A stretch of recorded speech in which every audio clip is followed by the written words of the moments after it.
joined. The other mayor candidate is joined.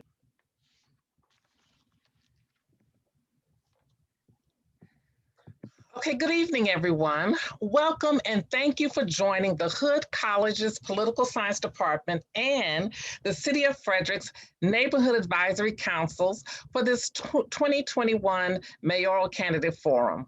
My name is Tamlin Tucker-Wergs, and I'm the Political Science Department Chair at Hood College, and I will moderate tonight's forum. I am joined by my colleagues and co-organizers, Peter Brim and Kim Wellington, both Neighborhood Advisory Council coordinators, and Tashara Dean, who is a student at Hood College. At Hood College, one of our core values is democracy. And at a time where national politics garner so much attention, it feels very important to spotlight local politics that directly impacts you, the residents of the city of Frederick. And so we are very excited to help facilitate this discussion among those running for the top job in Frederick city government, the mayor of the city of Frederick. Before we go any further, I want to let you know that this event is being recorded. So I just want to let you know that. Each candidate will provide opening statements, followed by responses to at least 4 and maybe 5 questions, and end with closing statements. That's depending on our time. The questions came from the residents of the city of Frederick, and we want to thank all of you who submitted questions. 6 of the 7 candidates who will participate in the primaries agreed to participate in tonight's forum and are here tonight. We want to thank each of the candidates and welcome them here tonight. They are Jeremy Abbott, and you can wave your hand so that people know who you are when, although your names are there, but okay. Jennifer Doherty, John Funderburk, Stephen Hamrick, Michael O'Connor, and Roger Wilson. So we're going to begin with opening statements. The candidates are answering questions in a randomized order which alternates who will respond first and who will respond last to each question. Each candidate will have 1 minute for opening statements. In the interest of time, our Hood College student, Tashara Dean, will put a hand up when there are 15 seconds left. She's going to put up a virtual hand. And so I want you to look for that. And then I will verbally alert you and let you know that your time has expired. And so we want to keep it moving and give each other a chance to speak. So we're going to start with Jeremy Abbott, and we want 1 minute of an opening statement. My name is Jeremy Darius Abbott. I'm running for the office of the mayor of Frederick. I'm running for a multitude of reasons, but frankly, I feel a lot of investment in the community because the community invested a lot in me. In the 5th grade, I moved from a really rough area in PG County, and for the first time in my life, community members took an interest. And so for that very reason, I'm taking an interest. And I feel as though there is not enough of the community's interest at City Hall. So that's why I'm running for mayor of Frederick. Thank you. Thank you. Our next speaker is Jennifer Doherty. Thank you for having us. I appreciate the opportunity. I'm Jennifer Doherty and I'm running for mayor. I've been a business owner in Frederick since 1987, and I actually served as mayor from 2002 to 2006, during which time we developed Carroll Creek Phase 1, hired a chief of police who lasted 10 years, earned the first accreditation for our police department, created the Department of Economic Development, built the one-stop shop and parking structure on West Patrick Street, expanded businesses like MedImmune, Wolf Furniture, Home Depot, Wells Fargo, and Boscov's. And we did even more than that. We completed East Street to Walser Drive to alleviate traffic. We actually created the neighborhood advisory councils. I'm the mother of the NACs. So I feel like my child is all grown up. We increased diversity in our workforce because it was the right thing to do, and we didn't need a consultant to do it. And I mention these things because I think it's important. I think it's important to know that there is someone with a record of accomplishment. Last primary, about 3,000 people voted in the city election. That's not enough. We need to have people who actually give a shit about voting.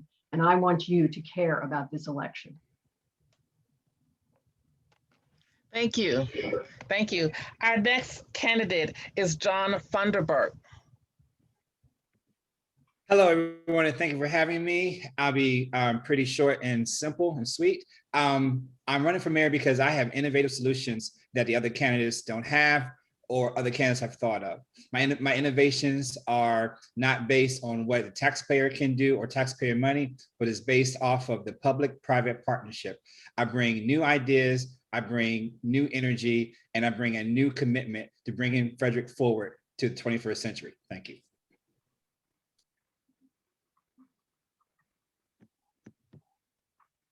Thank you. Our next candidate is Stephen Hamrick. Hello, my name is Stephen Hamrick. The personal aspirations that I have to run for the mayor of the city of Frederick are based on the ideas of preserving the hard work and integrity the local community has tried so hard to achieve over the last several decades. My professional career is extremely dynamic, from Cisco network engineering, small business consultation, to my current career, which I've held for 15 years being an elevator mechanic. It genuinely lionizes the fact I understand the complexities of being a blue collar, white collar worker traveling 270 every day while being the solution to trials and tribulations of small business owners. The experiences and successes that I've gained through my life are indicative of my abilities to understand and differentiate between a multitude of skill sets while maximizing logistical efficiencies. Thank you. And for that, I know that I have the ability to be a leader, since that's what I've been doing for my entire life. Okay, thank you. Our next candidate is Michael O'Connor. Good evening, and thank you very much, Tamara. Thank you to the other candidates. It's a lot to put yourselves out to the community and run, and I appreciate that. It's been my great honor to serve as the mayor of the city of Frederick for the last 3.5 years, and we did that facing historic flooding in 2018, a global pandemic in 2020, racial unrest, and a new reckoning about what that meant for our community in the summer of 2020. And now, as we begin to emerge from the pandemic, now more than ever, we need to work together as a community. Despite all of those unexpected things, we managed to move forward on a number of important initiatives, from diversity and inclusion to a disparity study, to hiring a new police chief, to organizing a new Department of Housing and Human Services, to road projects, bikeways, new sidewalks, and investment in the West Side Regional Park, including a world-class destination playground and new ball fields coming this fall. We've got a lot of progress to show in the city of Frederick, and I appreciate your vote.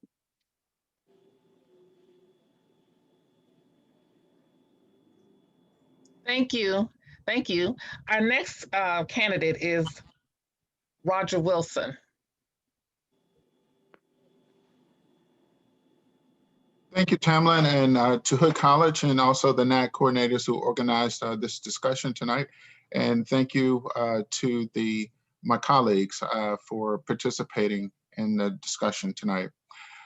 My name is Roger Wilson, and I'm an alderman in the city of Frederick. And I'm running for mayor because we've seen a lot of growth in our city over the last 20 years. When my wife and I moved here back in 1997, the population was about 43,000. Today is double. It's close to more like 80,000. By 2045, it will be 100,000. And so we need that social infrastructure, not just the physical infrastructure, but the social infrastructure. I'm running because I want to get things done. We've been waiting far too long for things like a police headquarters, a downtown hotel conference center, stormwater management to get done. We need leadership. We need vision in the city. And I want to provide that leadership. So looking forward to the, thank you. Thank you. Thank you. Okay, now we have been joined by our seventh candidate, Steve Gary. Hi, I'm Steve Gary, and I'm running for the mayor's office of the city of Frederick. I believe in small businesses should be helped, especially after this pandemic. And also the small homeowners, because I've noticed a lot of old and dilapidated buildings. Maybe we could help them with some kind of fees and waiving permits. And also, my big thing is, if somebody wants to come to town and protest or participate in any kind of protest, make sure they have proper permits and work with try and work with the police department and local services, so everything can be free and fair. And I'm an active member of Frederick County Volunteer Fire and Rescue as a firefighter EMT, and also work with Tim May as a security investigator.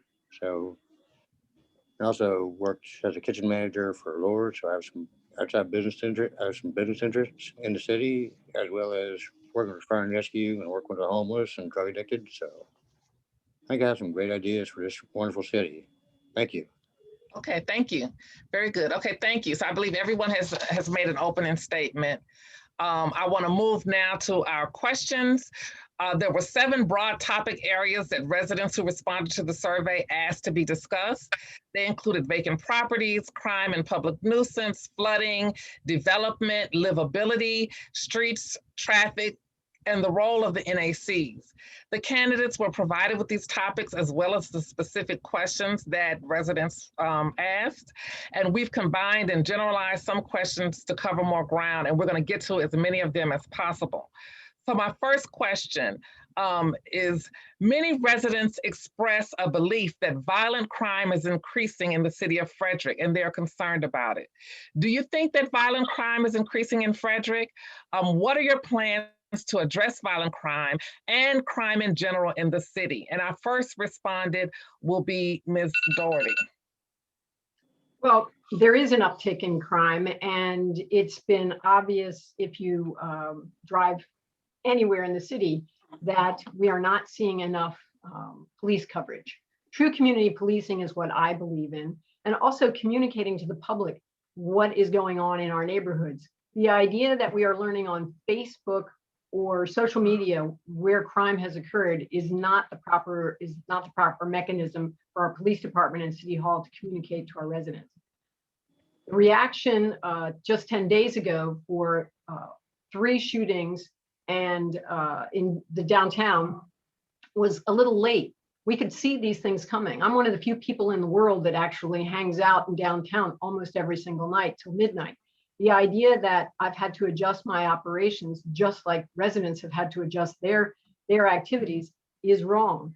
The idea that we had a shooting at involving Fort Detrick, and we had 2 people end up being shot and 1 person getting inside the gates at Fort Detrick without any follow-up from our police department or our city hall. That's not proper. We should know the results of that. So like, this is a continuing theme with this administration on poor communication on what's going on. What we can do with the police department. Oh, there's one other thing. The mayor and the aldermen agreed to a contractual change for the police officers to work 12-hour shifts, hamstringing, I think, how the leadership of the police department can schedule when there's uptick in crime like we've seen. But true community policing is what I embrace and what I would push for working with the chief. The idea that patrol vehicles are important, but we also need to have police officers on foot and on bicycles so they can move around quickly. This is what stops crime. This is what residents are asking for. And the fact that we're not listening to it is a pretty big problem. The idea that everything's reactionary in this police department, or excuse me, in this city hall, in this administration, is a devastating indictment of openness in government and effectiveness in government. We have to make sure that the police department is able to take advantage of all the tools, technology, and communication skills to make sure they're getting information from residents and making sure they're giving information to residents and businesses. One of the other things that I've suggested for several years along the creek in downtown is to have a base of operations on Carroll Creek and to have a kiosk. Thank you. Sorry. Thank you.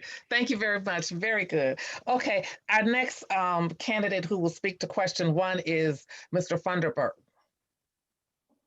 Oh, thank you. One thing I've noticed is that at our last debate, a lot of our the other candidates had the same kind of solutions to the same problems. Every 4 years during the election cycle, we hear the same solutions to the same problems, and the problems appear 4 years later. I propose new innovative solutions. For example, violent crime or crime that are felonious crime. That crime has been studied to be done by approximately just 3% of the population. So if you can target those 3% of the population, those small number of group of people that commit the same violent crime over and over and over again, as other small cities have done, you can drastically reduce the amount of violent crime in our city. So I propose a task force specifically targeting those few individuals that are creating a lot of the violent crime. Secondly, another innovative solution is to, to free the police from nuisance calls or from calls that deal with people that have mental or emotional breakdowns. Those calls can be handled by mental health professionals. That has proved to be a less confrontational way and a more effective way to police our neighborhoods and police our streets, because a lot of police confrontations happen when someone has a mental or health or has a mental breakdown, or their health starts to break down some kind of way, and then they begin to react that way. And you need a mental health professional to be able to talk that person down and to be able to solve that situation non-violently. So I'm starting to hear the candidates with the same solutions. I propose innovative solutions so that we can solve this problem once and for all. So 4 years from now, we're not talking about violent crime. 4 years from now, we're not talking about the same things over and over again. Thank you. Okay, thank you. Okay. So our next candidate will be Mr. Gary. Hi. Yes, that was interesting on that. And I'm kind of like what their current police chief had an idea with. I think it's going to be sound like pretty good to have a uniformed officer as well as a EMT, paramedic, and a crisis counselor / substance abuse counselor to go on all these, what they call nuisance calls, which I know because I've been a paramedic and I've seen how sometimes with drugs and alcohol, people can react and maybe might need a police officer to stand by. But, and you know, up and down the streets, I kind of like having the community policing was, you know, especially during summer times, going around Carroll Creek and up and down Market Street, make the president more visible. Now, patrol, the bikes, walk, and that's a couple other things. Yeah. And basically, you know, kind of keep an eye on the city. Borrow that New York slogan: if you see something, say something. Because if I were to be mayor, I'd make sure I hear everybody's complaints, or you know, if they have littering, loitering, any kind of complaints, I would always be responsive to their needs. Thank you. Okay, thank you. Okay, our next candidate is Mr. Hamrick. Hello. You know, I definitely agree with a lot of the good ideas that are out there, but the thought that it's just a theory that violent crime is on the rise it's actually just a fact. You know, based on the last 4 years, violent crime's up 34%. You were in Frederick a victim of violent crime 1 in 42. That's off the FBI statistical website. And I think that's pretty ridiculously unacceptable. So I go out and I've spoken to many police officers, law enforcement people that are on the beat, and they all say the same thing. All they want is more help. They need more tools, equipment, training. They need more of them because per capita, because the population is growing, there hasn't been an increase in police department structure. And so every single person I've talked to a lot of them, I've been in many of meetings with these individuals, and they all say the same thing. You just can't keep working individuals 12 hours a day and expect them to be able to perform the same amount. And like, for example, downtown Frederick, I agree, people need to be on the beat. People being out at 2, 3 o'clock in the morning, drunk, walking down the streets, all they're doing is causing problems. And there's only so many of them to, you know, and to be in downtown Frederick and then have to go run calls all around the entire city. So I know based on speaking with them that they just need more financing. And that's just the bottom line. They just need more financing. And that's what they have said. That's not my opinion. That's just from talking to them. And if I don't know who else to ask besides the people that are the professionals. So, I mean, that's really all I have to say about that. It's just, they said they need financing. So more police means less crime. Okay, thank you, Mr. Hamrick. Thank you. Next is Mr. O'Connor.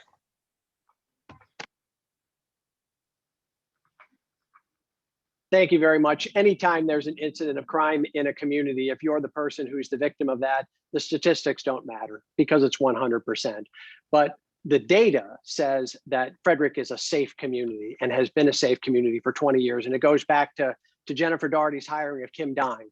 And that began a trend of the city of Frederick becoming a community with relatively low crime when you compare us to virtually any other community of the same size. And I'm proud of that. I'm proud of the police chief that we've hired, Jason Lando. In a very short period of time, he's made tremendous strides in some areas that we talked about a lot during the hiring process. One of those was this concept of how do we respond to mental health crisis in a way that doesn't necessarily put a uniform out in front. And just today, we announced the creation of a mobile crisis unit, a pilot program to assess a relationship between the city, the Mental Health Association, the Health Department, Shepherd Pratt, Frederick County Fire and Rescue, and our Department of Housing and Human Services in an effort to make sure that we're learning the lessons of what the last year taught us. And that was that we do put a lot of pressure on police. We want, when we see something that doesn't look right,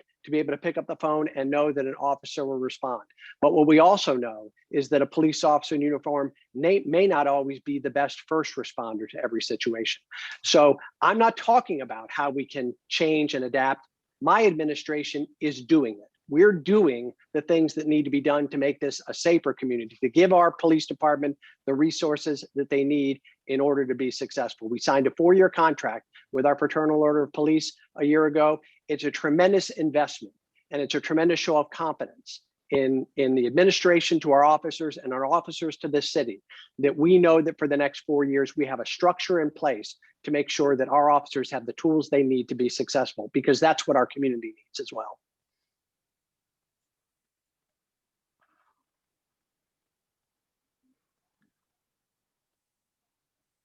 Okay, thank you. Thank you, Mr. O'Connor. Mr. Wilson. Yeah, thank you for the question. And public safety is a top priority of mine. We've heard the residents talk about the concern over public safety and what's been occurring downtown over the last couple of months, and actually before that they don't feel safe. And so what are we doing to react to that? One of the things that I want to focus on during my administration is investing in people and also investing in technology. I believe that we should have by now invested in cameras in high crime areas where our police can't be visible all the time. I think we need to take another look at hiring and making sure that we're hiring the best and the brightest in our police department. Also, I think we need to take a look at making sure that our police officers have the opportunity to live in the city in which they serve. Today, I think it was the 15 out of 140 or so sworn officers live in the city. And so that means that community policing, those relationships are not happening. And so what I want to do is reinvest in our police department and give them the opportunity to live in the city in which they serve, and thereby building relationships in the community, putting them back on the street, getting to know individuals and the residents in which they serve. I think that would go a long way. As far as reporting the crimes that are ongoing, I think there is a lack of transparency coming from City Hall. I think there needs to be more transparency so that residents know what's going on. Although we've been not able to meet in person with our NACs, we still have the ability to use technology to get the word out to our residents on what's happening in their communities.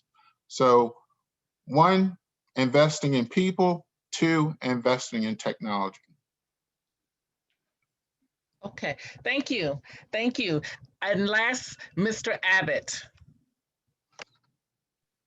I'll tell you what, you've got some politicians in this call for sure. What I just heard was pandering. They said, when a crime happens, the numbers don't matter because the crime happened. And then you proceed to go on and give us numbers about how, relatively speaking, there's not a lot of crime. Compared to who exactly?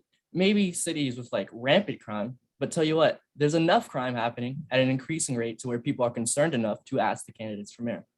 And so what I think we should do, for one, I've heard community policing thrown around a lot here. That's a brilliant idea. I don't know who is against community policing.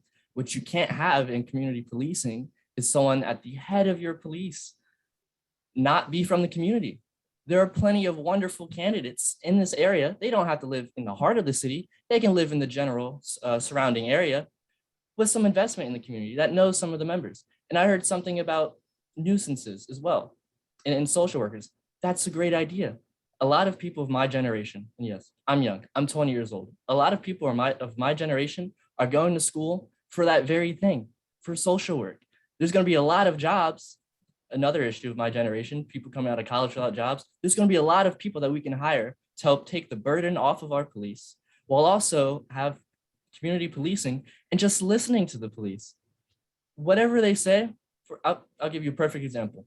I understand that our sheriff is very controversial, but I'm not worried about controversy. I'm worried about keeping people safe. And he'll straight up tell you, with this 287G program, we've arrested trained snipers off of our streets. People are coming here trained in guerrilla warfare and sniping. And we're arresting these people off the streets with this program. It's a wonderful thing, and we need to support it. There's a lot of things that we can do while not paying attention to the politics, paying attention to the community and keeping people safe that we aren't doing, that it would take no more effort than is already being done to accomplish. Okay, thank you. Thank you very much, everyone. We're going to move on to our second question. And this one is about development. And so question 2 is, what are your general plans for addressing development, particularly around the perceived overdevelopment of Frederick? One question that a resident posed was whether the candidates would support a public advocate position outside of City Hall to better represent the interests of residents and better balance the influence of the development community and residents. Would you support a public advocate for this purpose? And so if you could kind of comment on the public advocate idea, as well as just general plans for development. And the first person I'd like to respond to this question is Mr. Funderburk.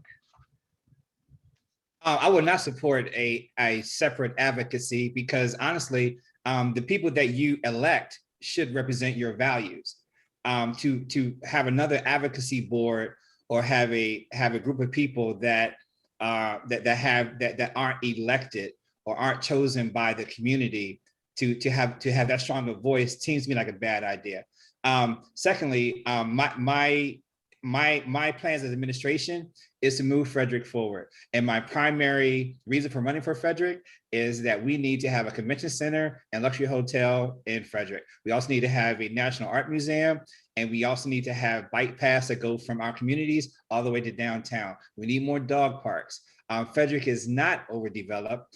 Frederick has grown, and when the population grows, you have to have an infrastructure that grows with it. And with the infrastructure that grows with it, you also have to have the amenities. And amenities that most large cities like Frederick has. Frederick is Maryland's second largest city. They have art museums, they have convention centers, they have luxury hotels, they have a nightlife where people can come and spend our hard-earned dollars right here in the community, that we don't have to go to DC or to Baltimore to enjoy a evening out with our significant other. So my plans for Frederick, number one, which is on my website, votejohnformayor.com, is to bring a convention center, a luxury hotel to Frederick, cut through the red tape and get it done. Secondly, is to have smart development, increase bike paths are amazing. Frederick is a heavy biking community, and our city isn't that big, so we should have ways to get to downtown. It would alleviate traffic. It will also promote health and also have more dog parks. So not only should we develop commercial projects, we should also develop projects that create our living better as well. Thank you. Okay, thank you. Okay, our next respondent to this question is Mr. Gary.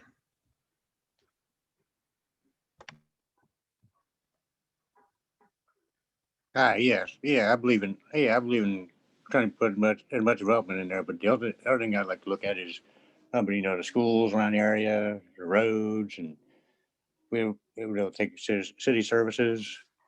And there's a lot of good arts and rec. Look at the Frederick Arts Center and the Weinberg. We've got quite a few we need to start supporting them a little more. Maybe have people getting out, and now that COVID's over, hopefully people getting out and putting on more events, and maybe do during the weekend do more events at Baker Park, like some local artists or some from neighboring counties.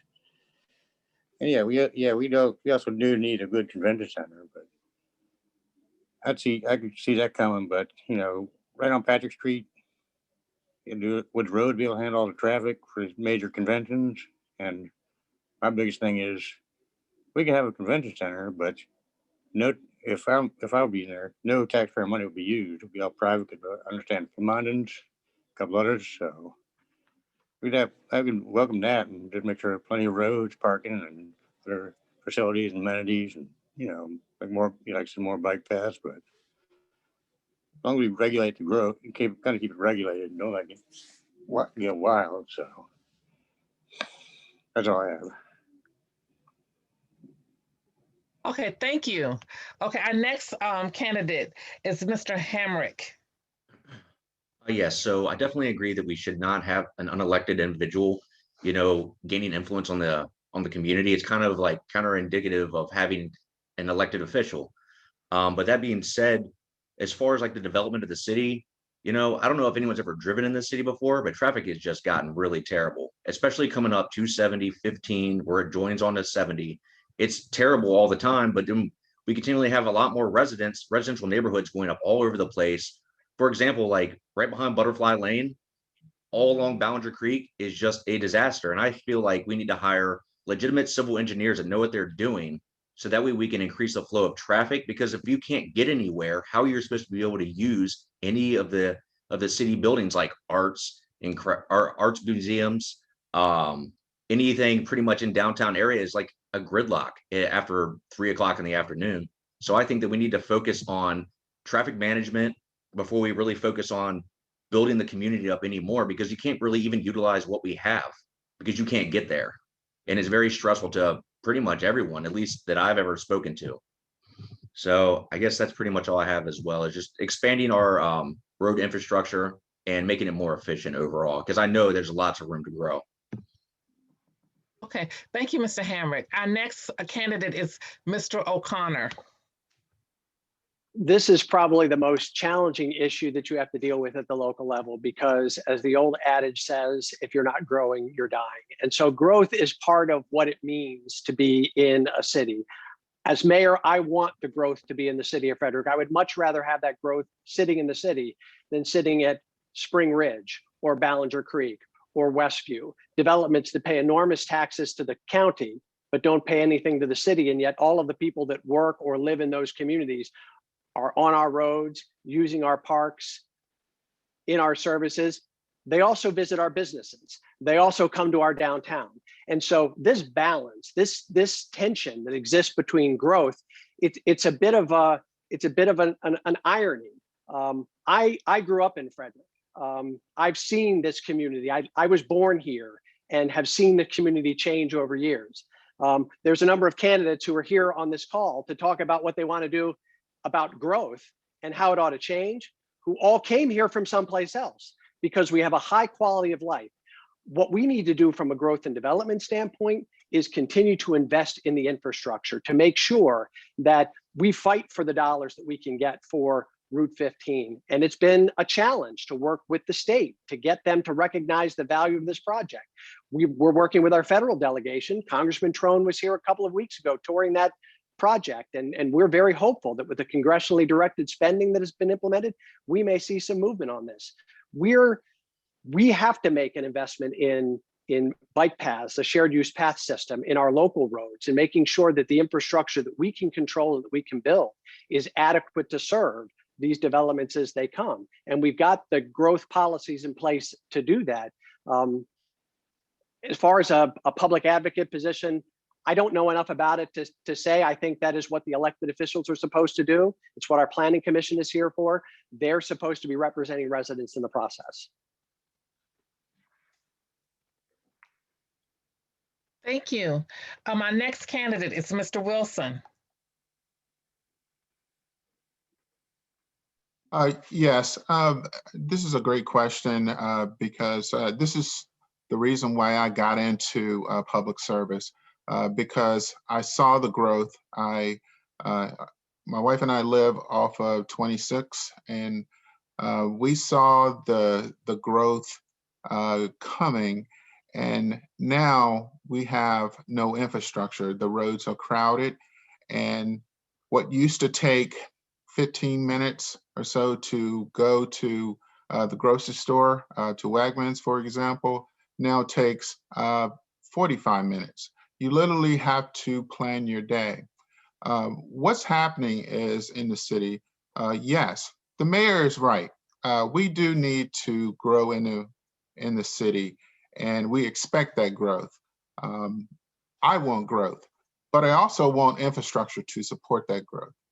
We need to do a better job at holding our partners, our development partners, accountable. They need to support putting in place infrastructure. It's wrong to have developers come into our community and not be able to be held accountable for putting infrastructure in place. It's wrong to ask taxpayers to do that. Our roads are crowded. We can do a better job at making sure that we grow smartly.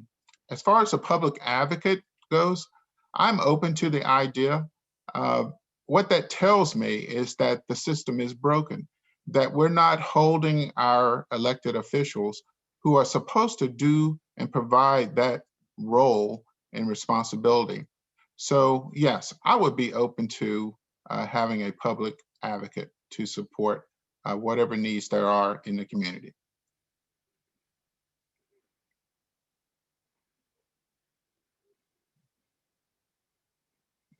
Okay, thank you. Thank you, Mr. Wilson. Next is Mr. Abbott.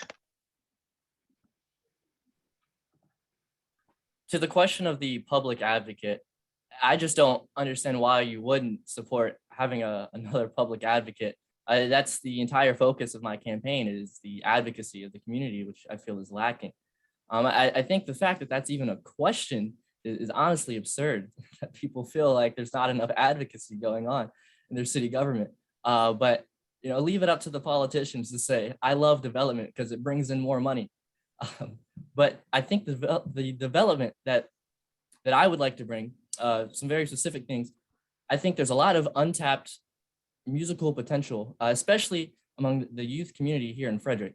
And I would like to bring music studios, for example, so that people can really tap into that. We have all cultures here. It's an amazing thing. We've got, country music, Latino music, hip hop, you name it, we got it. And we should be doing more to give people a platform to express themselves in such a lovely city like this.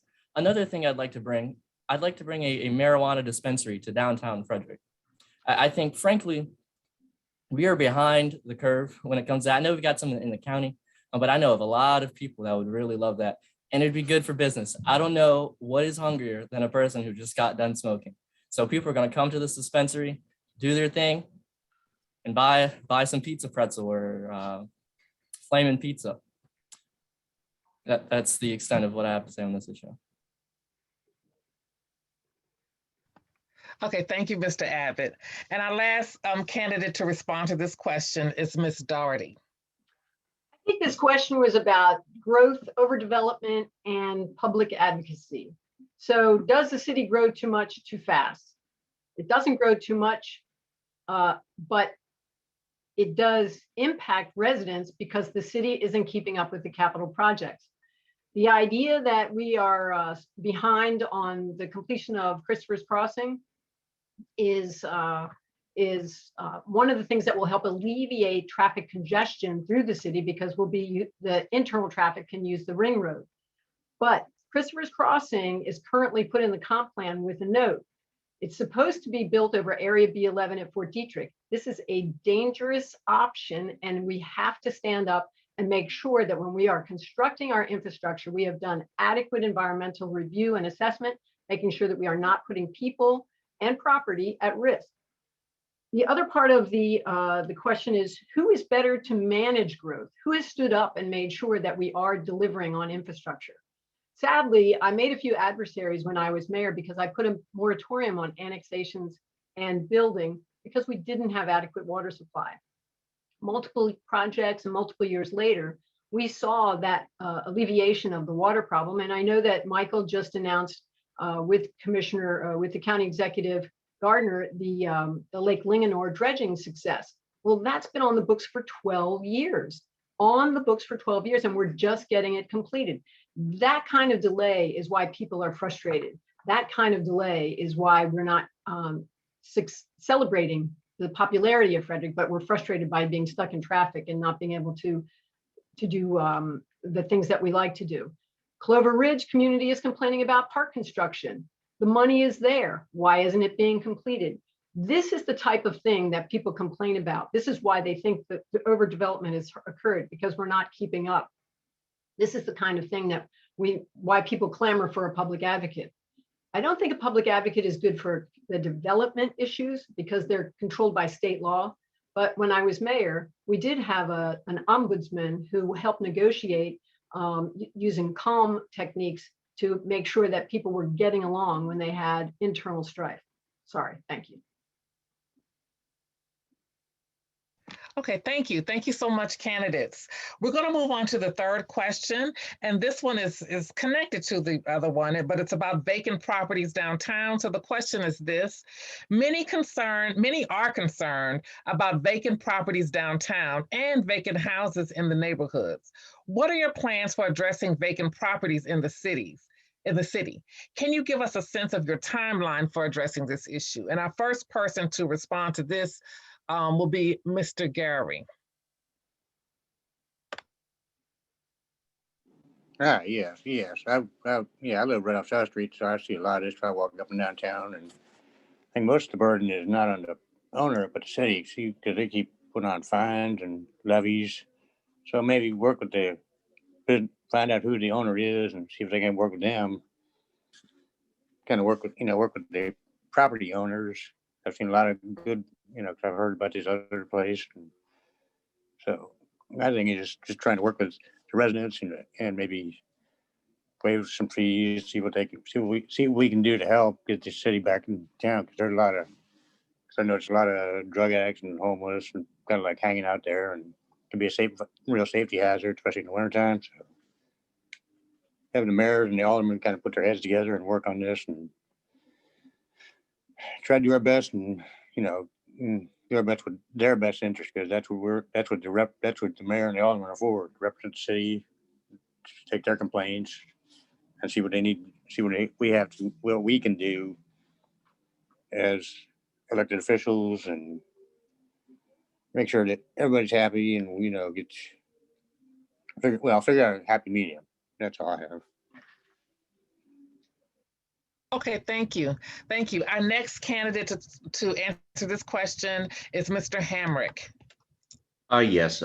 First, I think that it's important to develop like some degree of a sense as to how bad it really is. And then, like Mr. Gary was saying, from what I understand, a lot of those vacant houses are owned by people that don't even live in the city, that actually just want them to retain their vacancy for whatever reason.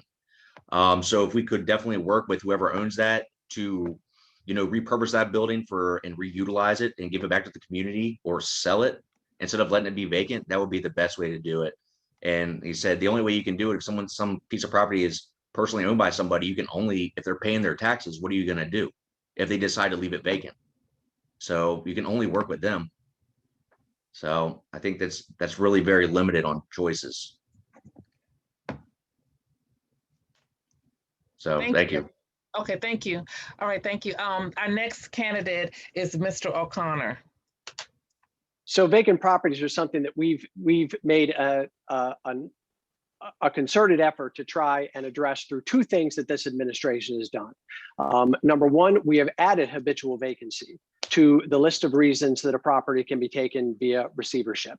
So it allows us to use the power of the city to move a property into the hands of someone who, for whatever reason, doesn't want to respond to the market forces that are at work. The other thing that we have done is created a vacant property registry. So to Mr. Hamrick's point, if you're trying to understand the census, this vacant property registry is going to allow us to really get an assessment of the property. Cool. There's a market dynamic that's at work here. Harbor Freight, Ollie's, the new Goodwill building out on the Golden Mile all moved into the Kmart when it left. Warehouse Cinemas has opened up now at the old Fredericktown Mall, along with Taj Mahal and Frederick Furniture Store. We've seen Big Lots come in and replace the Toys R Us. We saw the Common Market occupy the empty Safeway property. So some properties move very quickly from vacancy to occupancy, but others don't. They've got bad landlords or bad owners. Anyone sitting on vacant residential property right now has not taken a look at where the residential property market is right now. No property sits on the residential market for sale very long unless whoever owns that property doesn't want to sell it. Our job in the city is to make sure that properties are well maintained, that we hold them to a standard of code enforcement, that we do not allow vacant properties become degrading infrastructure on neighborhoods. And we're committed to that as well. We have to be balanced and focused in that to make sure that we're not targeting properties, but that we treat every vacant property, every neighborhood the same as we work to do this. Our administration is making commitments to vacant properties, and we'll hopefully be helped as the market continues to support these efforts also. Thank you, Mr. O'Connor. Our next speaker on this question is Mr. Wilson. Yes, thank you. This has been a frustrating item for me as a legislator in the city. You know, almost 7 months ago, we passed an ordinance to deal with vacant and blighted property. Where's the enforcement? You know, that's what I'm asking. My colleagues and I worked very hard to get this legislation passed to address the issues that have been present, I would say 20 years. I think one specific property was there during the Doherty administration. So what are we doing to deal with this blighted property?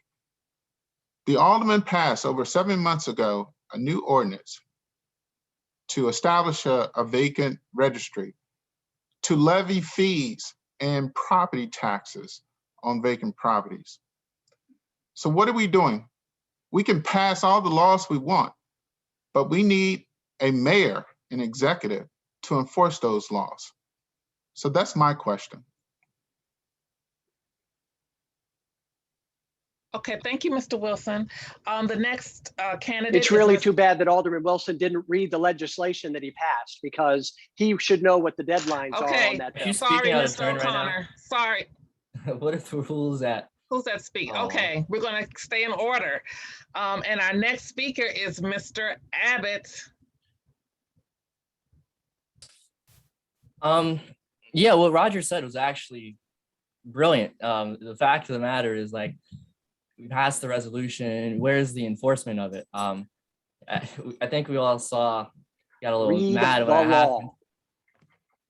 Okay. Anyways, since it's my turn, I think I'll Mr. O'Connor, we're gonna stick with the order of speakers. Okay. Thank you. I think we should read the law, and I think we should also enforce the law. I think the vacant property registration is a wonderful thing that requires some enforcement. I think also it takes some innovation.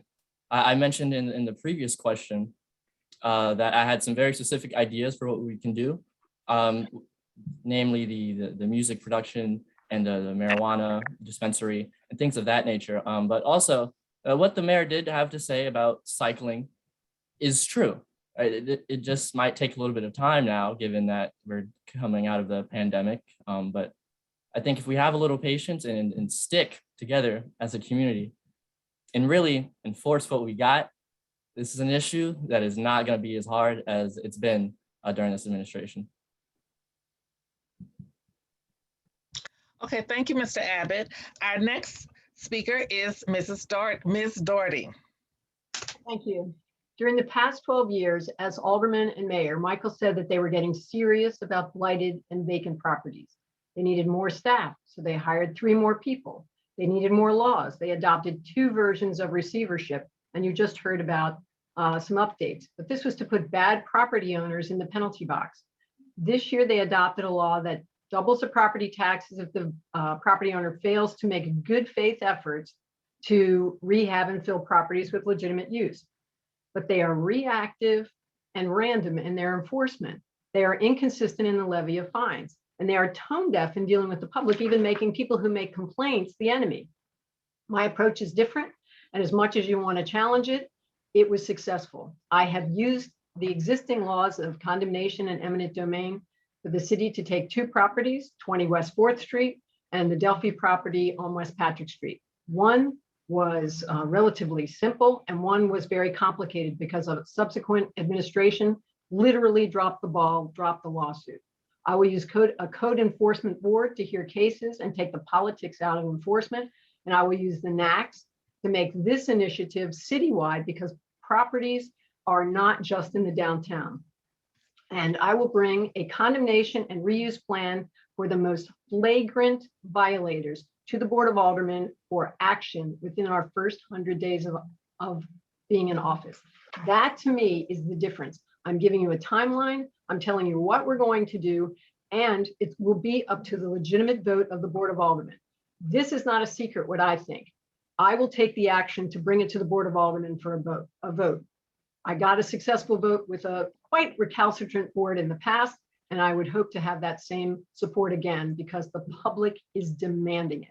Action, not just more legislation piled upon more legislation. Thank you. Okay, our last speaker on this question is Mr. Funderburk. First, I'd like to thank Roger Wilson and the other aldermen for passing that legislation is much needed. This situation really was the impetus of me thinking about my political career. As a small business owner, I was looking for property in downtown Frederick to possibly rent out. And I kept coming across blighted property after blighted property after blighted property. And part of my frustration hearing all of you speak, with the exception of Roger Wilson, that has passed legislation, is that I keep hearing the same thing over and over again, and that property is still there. I heard Jennifer Doherty say she was successful in her term, but she mentioned 2 properties that she was able to get off the market, just 2. That's not successful to me. I hear our mayor say he has all these things in the works, but that property is still there. We have to do something about it. Enough of the constant being able to have excuse after excuse after excuse, legislation, red tape, legislation, red tape. In the first 100 days, I would get together with the aldermen and with the other city leaders and come out with legislation that is rock solid, that can eliminate all the blighted properties, especially downtown, where we have a significant increase in retail, and addressing the blighted properties in our neighborhoods. That is also an eyesore, and it's also causing our communities to have less, it lowers the property value. So the solution is to come out of the ivory tower and walk among the people and get it done. Thank you. Okay, thank you. Thank you, candidates, for answering that question about vacant properties. We're going to move to our next question, and this one is about flooding. The flooding of businesses and homes in and around downtown is perceived by many residents to be an ongoing issue. As we face climate change, please tell us your plan to fix the issue of flooding in Frederick. And if you could give us both short-term and long-term kind of goals and plans about flooding in Frederick. And our first candidate to respond to this will be Mr. Hamrick. I think first of all, it'd be appropriate to get a legitimate survey of the flow of water, because obviously the city streets of Frederick are a conduit to downtown Frederick. So if there's construction going on or development going on, it could be potentially affecting the downtown area based on this issue. It might be appropriate to, get some numbers on how much water is flowing in that direction from certain areas, and that way it can be addressed if we got to do additional drainage or modify streets. It's to that way we can move water towards Carroll Creek or towards the water processing plant, whatever we need to do. I don't think it would be that difficult to get that information and move on with a legitimate plan to make downtown Frederick not be flooded anymore. So I think that would be pretty much the easiest solution, is just get the data. Okay, Okay, thank you, Mr. Hamrick. Our next candidate is Mr. O'Connor. First of all, I want to apologize to my fellow candidates. I'm somebody that doesn't like to not play by the rules, and I was disrespectful, and for that, I apologize. I knew coming into this that it was going to be 6 against 1. And so just being outnumbered, I just have to remember that. Mr. Hamrick, that's exactly what the city has done. We contracted with the Army Corps of Engineers to look at 4 flood areas in the city of Frederick, significant ones impacted by the flood in 2018. What the Army Corps did for the city of Frederick was create models that could estimate the amount of rainfall that would create impacts over certain geographies. And with those models, then we could make a determination about what is the infrastructure change that we need to make in those areas in order to address flooding under certain conditions. Absolutely. The first of those projects, the highest priority one, was Mater Avenue. The budget that takes effect on July 1st includes the funding to do the design, engineering, and construction and move those projects forward. We'll move very rapidly on the other 3 project areas. We have a 5th one, which is downtown. And these are also projects which the city submitted for congressionally directed spending in the hope that we can get federal funds to assist us with this as well. So this administration, when the flooding hit in 2018, moved immediately to address this issue. I wish these processes could all be condensed to days, but they cost money and they cost time. But I will tell you, my administration on this issue is working as fast as humanly possible to get this done. And anyone who tells you they can do it faster is pandering in an election year. Thank you, Mr. O'Connor. Our next candidate is Mr. Wilson to speak about this issue of flooding. Yes, I have nothing more to add than what the mayor just described. The only thing that's missing in there is being transparent and being informative to the community of what's happening. What's the timeline on that kind of fixing those infrastructure issues that are not just downtown, but throughout the city? These stormwater management issues are going to continue to get bigger if we don't get on these issues right now. There is a money issue. I would like the administration to be more transparent to the public on what those budget issues are. And I would just like more aggressive timeline to kind of fix these problems. But stormwater management is a big issue in the city, and residents need to know how big they are. Thank you, Mr. Wilson. Our next candidate is Mr. Abbott.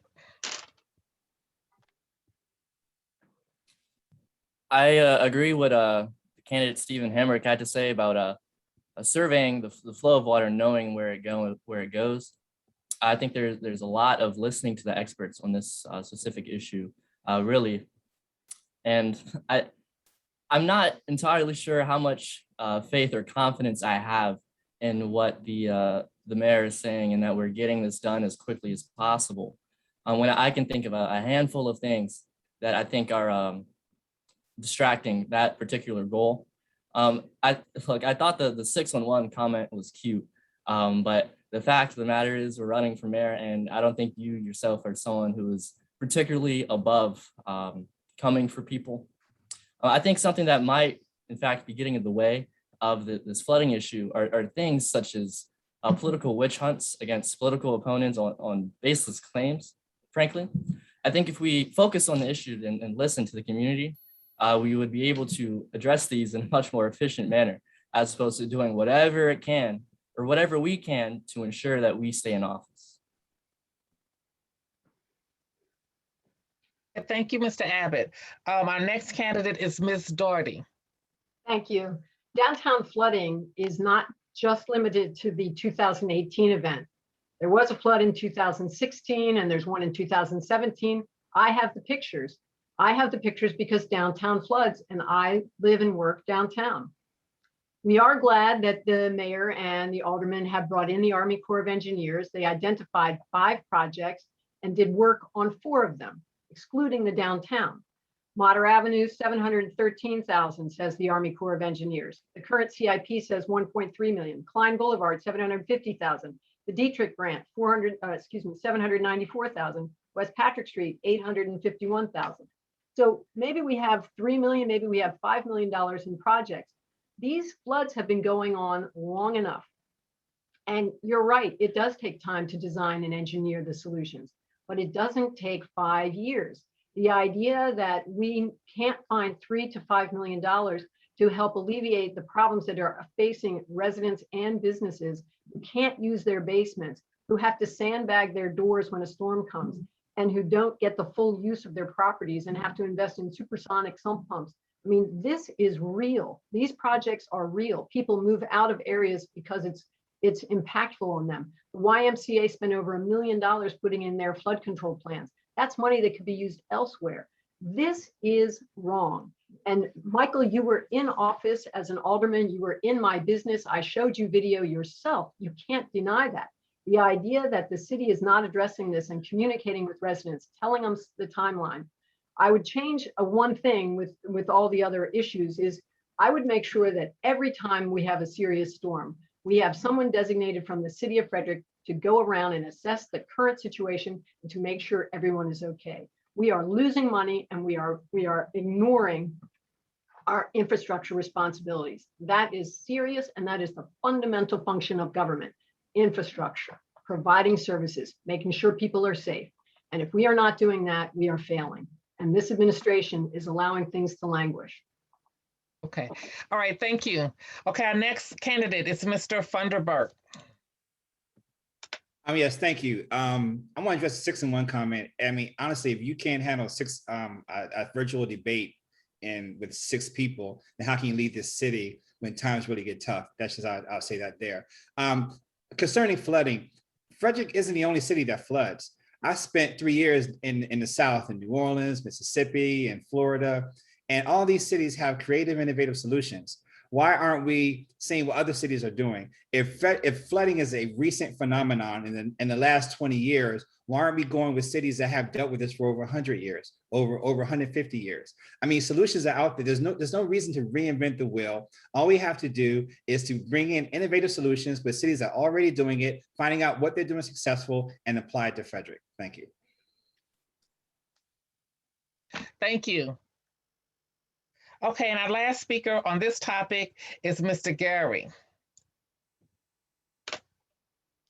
Yes, yeah, I like to agree with Mr. Doherty about that, because we do need somebody to identify the real floodplain areas, like where the China Garden, Frederick High School, that every time we get a heavy rain, that's Lake and up and down Market Street, have somebody kind of monitor the situation. And plus, I was in Ellicott City back in 2015, 2016, where they had their 2 floods, and see how they handled it. And work with others, work with other city leaders, and I'm sure that other places in the county see how they've handled it. So I know that it takes a long time. Maybe if we start getting more aggressive with it and finding out who we can call, and maybe start asking like the state and the county to help out. And I get the Army Corps of Engineers, maybe some local engineers like from other areas that have received flooding on a regular basis. So maybe if we could have a city county cooperation, maybe with state, who knows? Because I know flooding is always going to be a problem. And so if we can address these issues and find their major areas and reduce the flow waters, so that's and reduce flood waters and identify the hot spots, and get some kind of plan together so we can maybe not take it away, but eliminate it, make it better, so people won't have to sandbag in their place, or worrying about floods. Am I gonna have to do this? That's all I have. Okay, thank you. Thank you, Mr. Gary. Okay, we're going to move to our next question. And this one is about traffic and intersections in the city. So residents are concerned about traffic and intersections in the city and safety for motorists and pedestrians. How will you work to improve the traffic congestion that stems from growth in both the city and the county?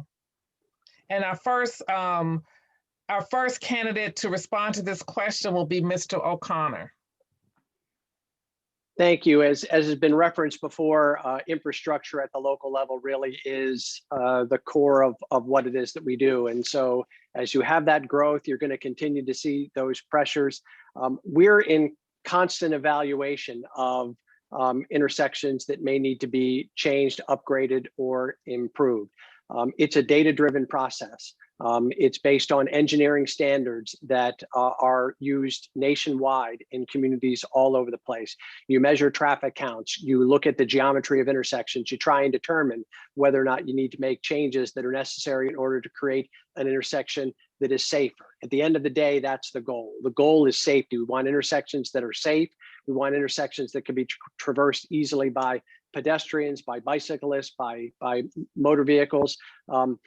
The operation that we initiated several months ago, Operation Safe Speed, was intended to allow us to, in one respect, better assess where the concerns were coming from, and then to be able to appropriately direct those concerns into whether or not they were about enforcement.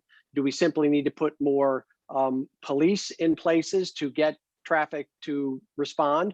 Or do we need to refer them to our engineering department and actually look at whether or not intersections need to be changed or re-engineered? One of the areas of concern it's been referenced this evening, is Christopher's Crossing. The Board of Aldermen will be asked next Thursday night to award a contract to construct the traffic light at Christopher's Crossing and Possumtown Pike. We will continue to do everything that's necessary in order to move these kinds of transportation projects, because at the local level, at the street level, at the neighborhood level, whether it was widening Catoctin Avenue with some striping in order to get traffic to slow down, or putting in stop sign, that's local government at work. Okay. All right. Thank you. Thank you, Mr. O'Connor. Our next candidate is Mr. Wilson. Yes, thank you. This has been an important issue for me, especially sidewalks, installation and repair, and crosswalks. I am a huge advocate of pedestrian safety.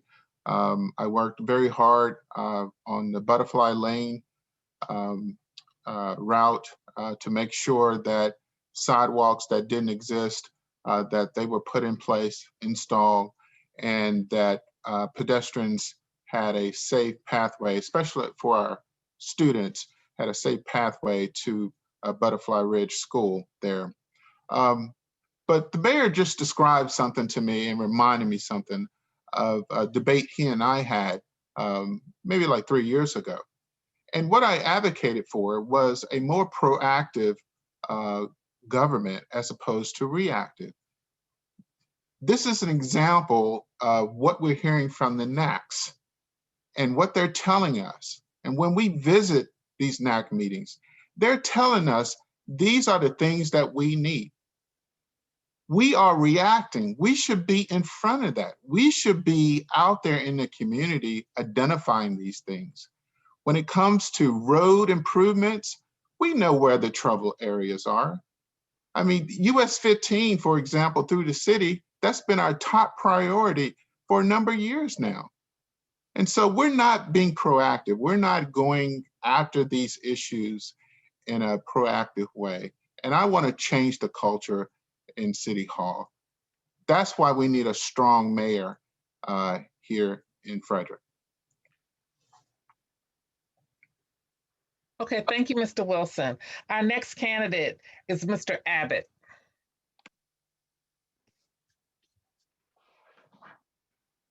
I think on this issue, it's going to take a lot of listening to the community.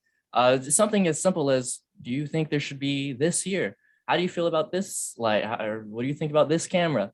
Things of that nature. But I think really this issue is being exacerbated by the development and a lot of people moving in and just, more bodies creating more traffic. And, we live in the DMV. So part of this traffic issue is going to almost be unavoidable, but at the very least, we can listen to the community and work with experts, frankly, and not get sidetracked with just silly things and just wastes of money. That we can, like I said, at the very least, alleviate some of the the inevitable problems that come with growth of a city that's in the DMV area. Okay, thank you, Mr. Abbott. Our next candidate is Ms. Doherty. One of the first things I did when I was elected in 2001, took office in 2002 in those days, was break out a project and decide that we needed to get some things accomplished quickly. And one of the things I was hearing at the neighborhood roundtables was that speeding, particularly around schools, was a significant problem. So it was our administration that instituted speed bumps and traffic calming circles. And sometimes it wasn't met with great success, but the neighbors generally loved it. They loved it because it did slow down traffic. We really haven't seen any speed or traffic calming circles or speed bumps put in any neighborhood since then. The idea that we're not listening to residents will change if I'm elected, because I'll do the annual walk around with the NAC leaders in their community, identifying projects. We'll do breakout projects like we did working with the county and the state on the northbound ramp from Route 26 to US 15. That was a breakout project, part of the 40-year-long US 15 improvements. We are watching 2 generations of people see US 15 expand, and yet still we have no traffic, no traffic relief. We have to do something more on mass transit. We never talk about mass transit in these options. One of the things that we tried to talk about is expanding the ability to get to the MARC train. If we require everyone on the west side of town to drive across 15 and get to the 2 MARC train stations, we're creating additional congestion. So maybe we're running shuttle buses from the west side of town where the shopping malls are, where the parking is full, or which is completely available, to make sure that there are other options. The idea that Christopher's Crossing is a panacea isn't true, but go back to the traffic light issue. That's been approved for over a year. That should have been completed over a year ago. So why is it just coming to a vote now? Again, this delay on infrastructure is what's causing frustration. That is why people are going to turn out and vote this time and vote for change. Thank you. Our next speaker is Mr. Funderburk. Thank you. I wish we could have a rebuttal, because I think Ms. Doherty said that that she came to office in 2002 and there hasn't been speed bumps since then put in the city. I'm not sure if we really meant that or not, but that seems to be kind of ludicrous. Secondly, but I'm glad she did mention mass transit. Frederick is uniquely kind of formed, whereas I feel, first of all, let me go back to the original question. I feel that some things need innovative solutions. Some things need, we're not the first city that had problems with traffic. How do other cities handle problems with traffic? All we have to do is follow, instead of reinventing the wheel, follow what works best. And mass transit, but we also had to have local transit. Frederick is uniquely built where you have entire neighborhoods in clusters. If you had an express bus that go from my neighborhood directly to downtown every half an hour, that would alleviate traffic. You can have one that goes from the area of 26 to downtown. You can have one that goes from the other side of 15 to downtown. You can have one that goes to Ballinger Creek to downtown and back. And that would just increasing public transportation alleviates traffic. It's a tried and true solution. And in addition to that, we also need to increase our bike paths. A lot of people bike in Frederick, and Frederick isn't that big. If we had a bike path to go from 26 to downtown, once again, in Clover Hill to downtown, and Ballinger Creek to downtown and back, and that bleeds into safety. One reason, if I try to bike from my house to downtown, half the route I have to take my life in my hands because the bike path stopped. And I have to literally travel on crowded streets such as 26 that doesn't have a designated area.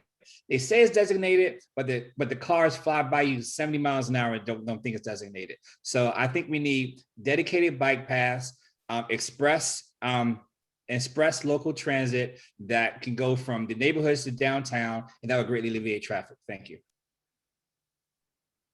Okay, thank you. Next is Mr. Gary. Yes, I've been county resident for quite a few years, not like I'm in the city, but I think we're we're closing the barn door after the horses already left, because we should have been looking at this a long time ago, like the 90s, 2000, when they were putting developments in, look at the roads. Because like I said, I live around West South Street, and I look at one of the major intersections where you got Center and Bench, where I've seen many, many accidents, and they got one-way, they got one-way sign, they got stop cameras, they got everything, and people just, so it's pretty bad. And I'm just waiting for one time where somebody pops over the hill of Center Street, coming up, someone going the other way, or you have a serious head-on. And we do need to have traffic engineers come out. And this issue should have been tackled a long time ago when they were starting developments in cities and other parts, because this is an ongoing problem, and especially with speed zones and people just speeding up and down the roads. I remember when Commissioner Hoke tried to put Hoke ropes in, and that didn't seem to work. People just didn't care.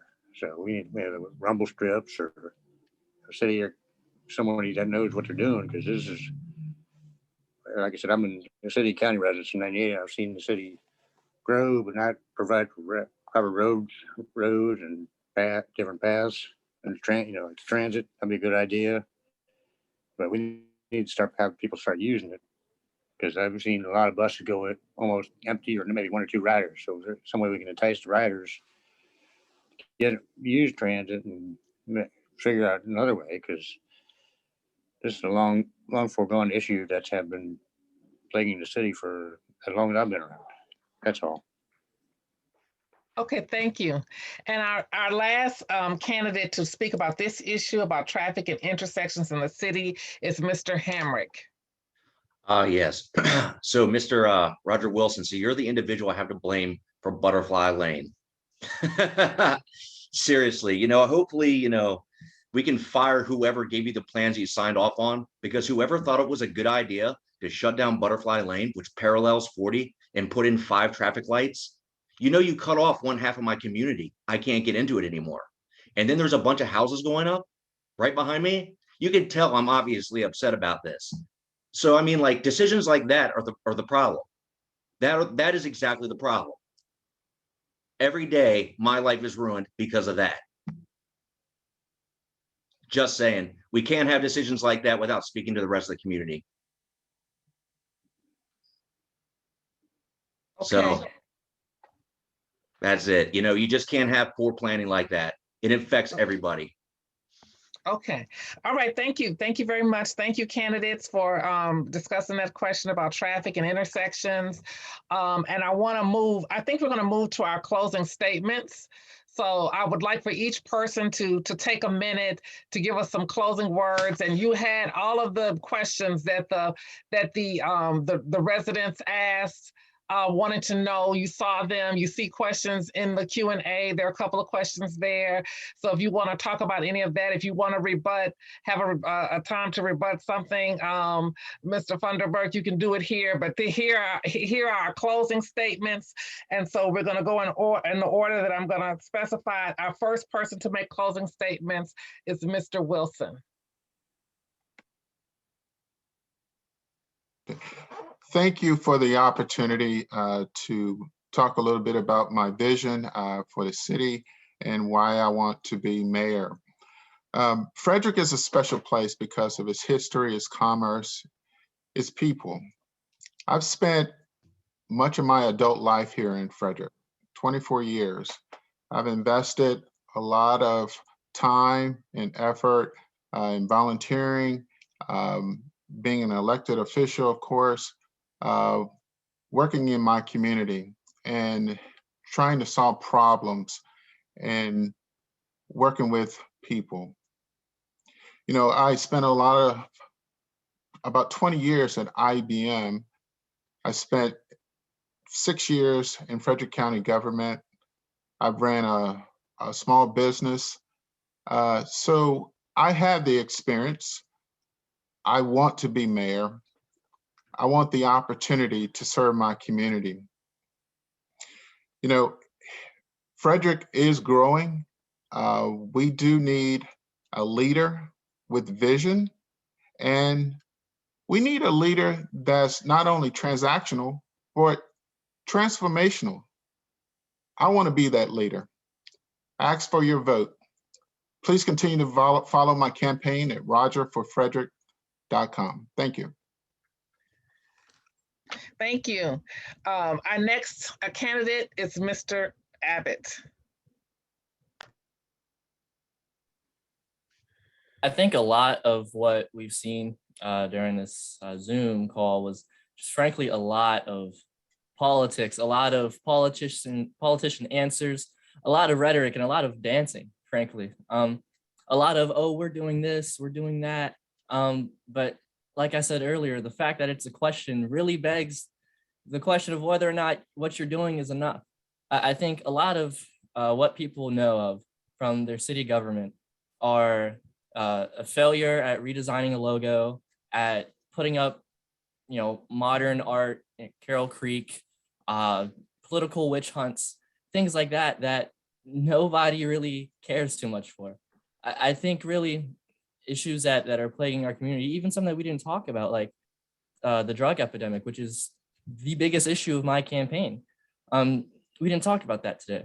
I think really the voters that are watching this are going to leave this with a lot of questions regarding how they feel about the current politicians that are in there representing us today.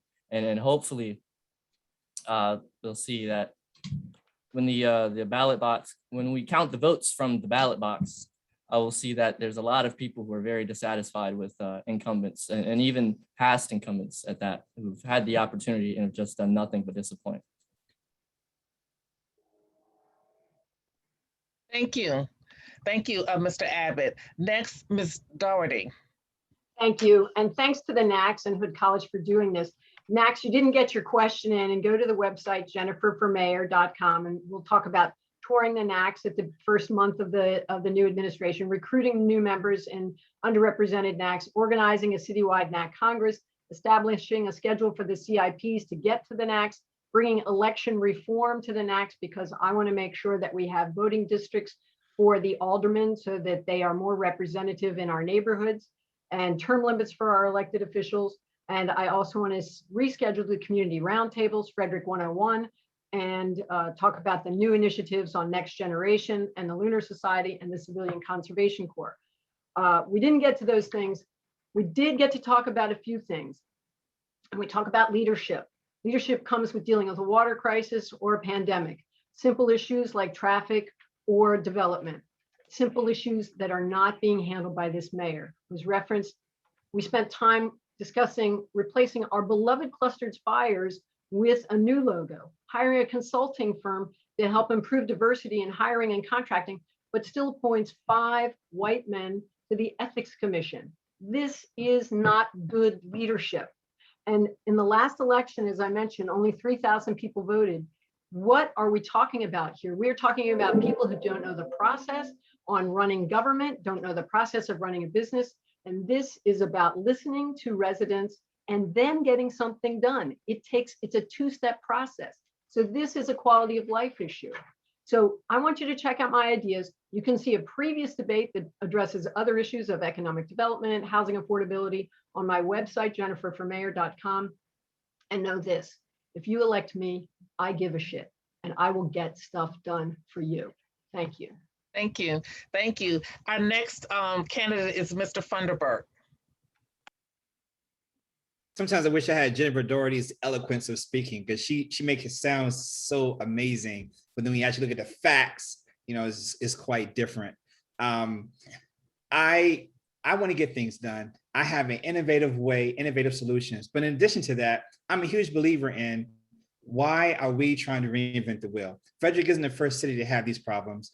And why are we addressing these problems every 4 years? Why these problems keep coming up?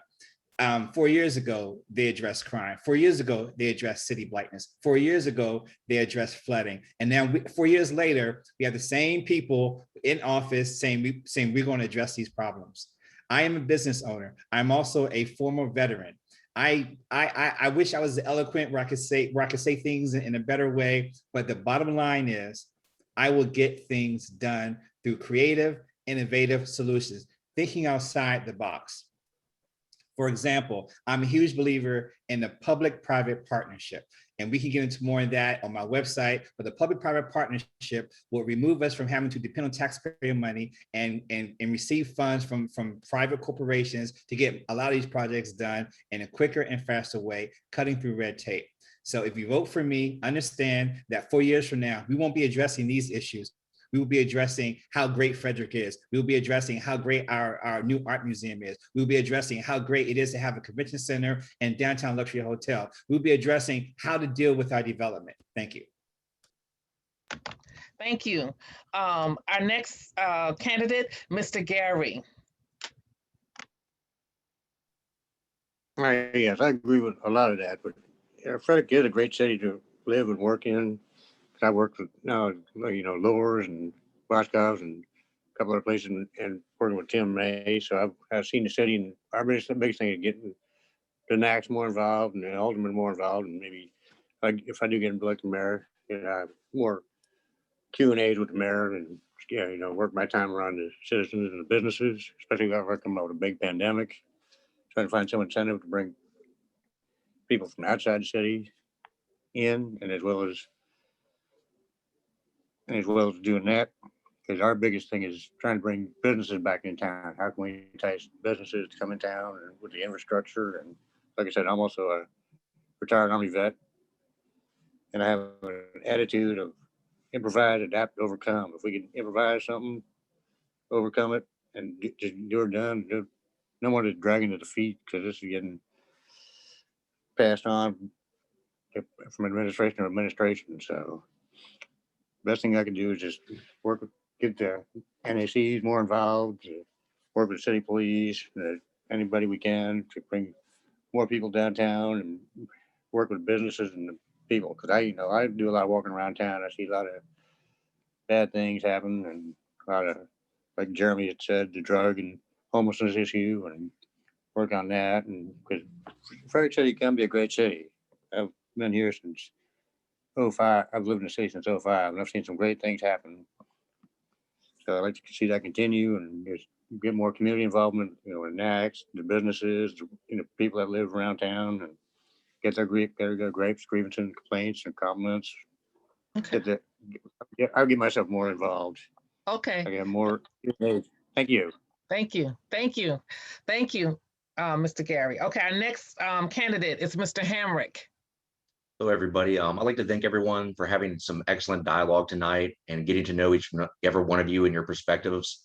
Regardless of who wins, I know we all have the capacity to make this community better.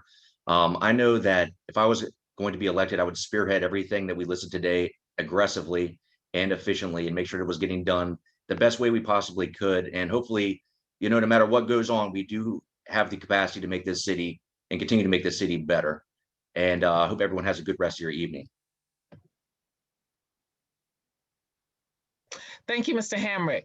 And then our last candidate for the evening is Mr. O'Connor. Thank you very much, Tamlin. And thank you to our NAC coordinators for organizing a wonderful forum. Thank you to everyone who submitted questions. The NACs have been in a bit of a challenging situation because of the pandemic. Not being apart is not what makes the NACs thrive. Being together is what makes the NACs thrive. And I look forward to, now that we're back together, to seeing the initiatives to look at NAC 2.0 and bring the coordinators together to do that moving forward. I'm gonna run out of time, but if I listen to the other candidates tonight, I might believe that I hadn't done anything for the last 3.5 years. New chief, 4-year contract, hybrid vehicles, multicultural liaison unit, mobile crisis response, stormwater management, bulk trash return, Christopher's Crossing, Westside Regional Park, Sophia Madigan's Playground, paperless plan reviews, technology, CIP, parklets, outdoor dining, and street closures to help our residents and businesses during a pandemic, closed captioning, Spanish language interpretation, an ambassador program, the runway extension, DBE review panel, disparity study, diversity and inclusion initiative, housing and human services, a new department. We have accomplished a great deal over the last 3.5 years. What you've also heard tonight are a lot of promises of what people will do. I wake up every day committed to doing what I can do for this city, the city I grew up in and the city I love. Vote for me, Michael O'Connor, for mayor. O'ConnorforFrederick.com. Thank you very much. Okay, thank you so much. Thank you to all of the candidates for participating in this forum. We really appreciate it. I think it will help residents of Frederick make decisions in the primary elections. The primary elections are September 14th. People, September 14th. So please don't forget to vote. Your vote is your voice. And I want to thank everybody for coming out to this event and supporting this event. All of the people who are in Zoom land, you care about your city. I encourage the candidates to still look through those questions that we submitted. I mean, those are the questions of the people, and also the questions that are there on Zoom. So even though we didn't get to them to answer them verbally, I encourage you to look at them. I want to thank the Frederick City Neighborhood Advisory Councils and also Hood College. And on behalf of those groups, I want to thank you all and wish you good night. Good night. Good night. Good night.